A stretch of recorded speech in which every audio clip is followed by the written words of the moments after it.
Russia నుండి oil కొనొద్దు, రష్యాతో సంబంధాలు తెగతెంపులు చేసుకో, లేకపోతే నాకు కోపం వస్తది. ఇరాన్‌తో ఆయిల్ కొనొద్దు, ఇరాన్‌తో సంబంధాలన్నీ తెగతెంపులు చేసుకో, నాకు కోపం వస్తది. లేదు గాజాలో మేము శాంతి కమిటీ పెడుతున్నాను, నువ్వొచ్చి అందులో చేరు, లేకపోతే నాకు కోపం వస్తది. భారతదేశం పాకిస్తాన్‌తో నువ్వు ఆపరేషన్ సింధూర్‌కి సంబంధించి సెకండ్ ఫేజ్ జరగడానికి లేదు, ఈవెన్ యుద్ధాన్ని ఆపుకోవాలి, లేకపోతే నాకు కోపం వస్తది. ఇది పదే పదే అమెరికా అధ్యక్షుడు భారత్‌తో చెప్పింది. ఏ ఒక్క విషయంలోనూ భారత్ వినలా.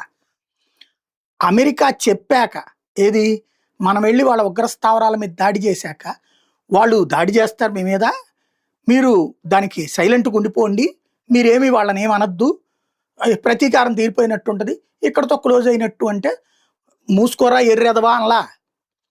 సరే ఆడు చెప్పిన తర్వాత ఎందుకు ఆ మాట అంటున్నారు మీరంటే, లేకపోతే ఆడు అణుబాంబు వేస్తానంటున్నాడు, కాబట్టి వాళ్ళ కోపం తీరడానికి ఆళ్ళు కూడా 4 బాంబులు వేస్తారు, మీరు కొంత నష్టపోండి అని చెప్తే ఆడు ఉగ్రవాది. ఉగ్రవాదిని మేము చంపాం, వాడొచ్చి మా ప్రజల మీద ప్రాణాలు తెస్తాను మేము ఎట్ట ఒప్పుకుంటాం అని ఉపన్యాసాలు ఏమేవలా. వాడేం చెప్తున్నాడు అని అడిగింది భారతదేశం.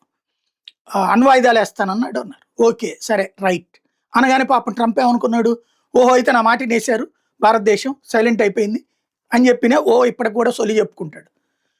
ట్రంప్ నుంచి ఆ ఫోన్ వాళ్ళ ప్రతినిధి చెప్పాక, జేడీ వాన్స్ మనకు ఫోన్ చేశాక, అప్పుడు మన యుద్ధ విమానాలు పరిగెత్తుకెళ్ళి వాళ్ళ 11 వాయుసేన స్థావరాలు ధ్వంసం చేసినాయి, అణుస్థావరం ముక్కు మూసేసినాయి, నోరు పగలగొట్టేసినాయి. చివరికి అమెరికా చేతుల్లో ఉన్నటువంటిది అక్కడ ఒక ఎయిర్ బేస్ ఉందన్న సంగతి ప్రపంచానికి తెలియసింది మనం పగలగొట్టాక, F-32 F-16 ధ్వంసం అయ్యాక. అంటే భారత్ వెనక తగ్గిందే.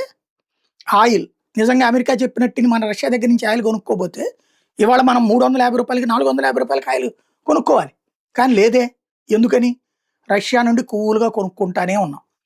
అమెరికా అయితే అలాగని ట్రంప్కి మళ్ళీ ఏఐ స్టేట్మెంట్లు, సోషల్ మీడియా ఓవర్ యాక్షన్లు చేయట్లా మోడీ.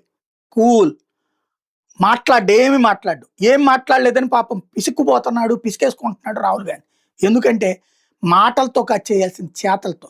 ఈ విషయాన్ని ఇప్పుడు మనం చెప్పట్లేదు, అంతర్జాతీయ సమాజమే గుర్తించింది.